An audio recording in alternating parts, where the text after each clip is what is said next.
I've always dreamt of the life I would have after university, because since I was a kid I wanted to be a film director, although I didn't really know what it was back then, of course. And you know, when all this formal education, high school, uni, all of that was just a path towards the dream of being a director. And you know, I always assumed that right after uni I would become one, and obviously it's not that easy, and life after university is so much more uncertain and unclear, and the path is completely haywire. You have no idea how you're gonna end up where and how I would become a director. So my ideal of that escape from outside of the structure of education was very abstract and very far away, but I just thought it would be great. So I really wanted to be there. And then when uni ended, I studied in Canterbury, a small town of south eastern England, and I wanted to move to London where all the opportunities are, or whatever. And I did, and of course it was great. It was a great decision. I don't regret it for a second. I was lucky enough to have opportunities from the start, because I worked for a film festival and I learned things that I wouldn't have you know, on a film set, maybe. Things that I didn't know were so important, like knowing the perspective of a programmer, of how they choose the films that would be screened, and being a filmmaker as well. That was, you know, a very interesting perspective to have. But you know, that was quite of a short-lived dream, because I worked for the festival for only one edition, and it wasn't paid that well anyway, so I had to commute back to Canterbury a lot to my old student job, whom I've told I'm quitting because I'm moving to London, yay!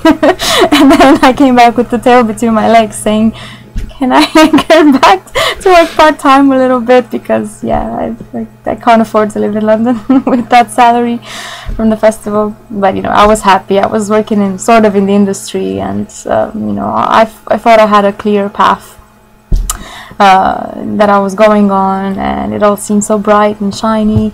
And to be honest, I was quite arrogant, because most of my colleagues from uni went back to live at home with their parents until they got their own money, or worked for free a lot so they could have experience and so on. And I just thought, oh yeah, I'm moving to a different city, I'm not going back home, I'm doing it on my own, I'm so independent. And you know, after a while, after I struggled for about half a year to work in London, and I didn't really earn enough to support myself, so I decided to move back home again, to Romania, where I'm from. And that was quite a tough decision to make, because even though you know, going home is easy, so to speak, it sounds like you're going back to your comfort zone. It's actually very hard to readapt to your own country, especially I've been away for 4 years, so there's a lot of things that have changed in the country, and a lot of things that have stayed the same.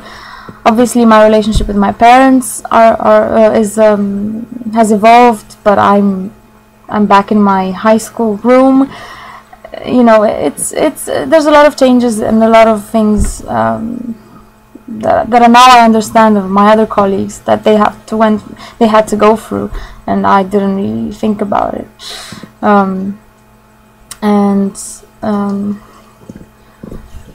I couldn't find a proper job in London, because I couldn't really decide on the path that I wanted to go on, like further on. So I realized, besides you know, directing or production, that I'm very interested in events and film festivals, and you know, being on the other side of the film choosing. I'm also very interested in social media, photography, tourism, as I also studied tourism. That was the other half of my degree. Blogging, film reviewing, theater. I have so many passions that they're all very related to each other, of course, but it's very hard if you're not specialized in something specific to find a job, because there's so much competition in London. I mean, there's so many talented people there, and all huddling to get these very few good, well-paid jobs.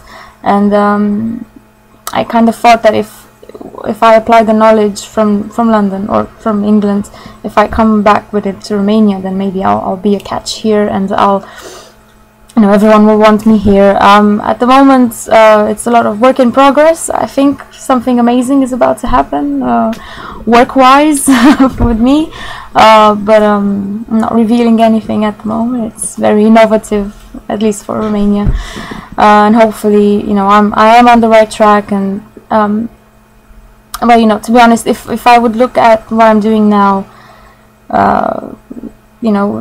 if the past version of me would be looking at the me from now, I might be a bit disappointed that I'm not directing films now, or that I'm not, on the traditional route that I thought I would go on to make films. But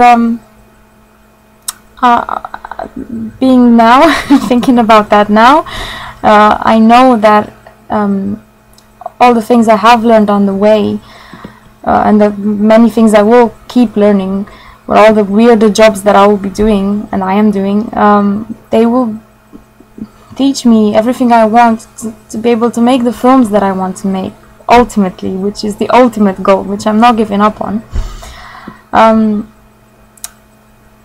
But I know that from the outside it might seem like I have given up, because I'm not doing exactly what I was supposed to be doing.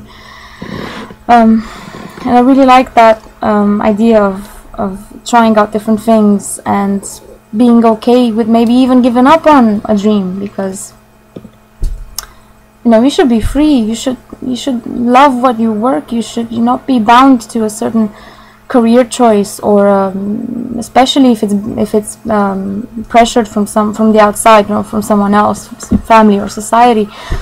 It's so important to love what you do, even if you don't earn enough money. And I think that is actually maybe the scariest thing about life after uni, because you don't have a mentor anymore. I mean, you don't have a structure, a fixed structure of what to do from now to then. I mean, you have to plan, besides planning a job hunting schedule, you have to plan how a long-term career, and every milestone is important, and it's harder to keep track of, because it's your life. It's not just 3 years or a year or a semester. It's your life, and you don't know what's next. And it is exciting, it's scary, but you're writing your own future. I mean, this is it. This is what you're creating. So you should love it, and you should be proud of every mistake and proud of everything you've done well,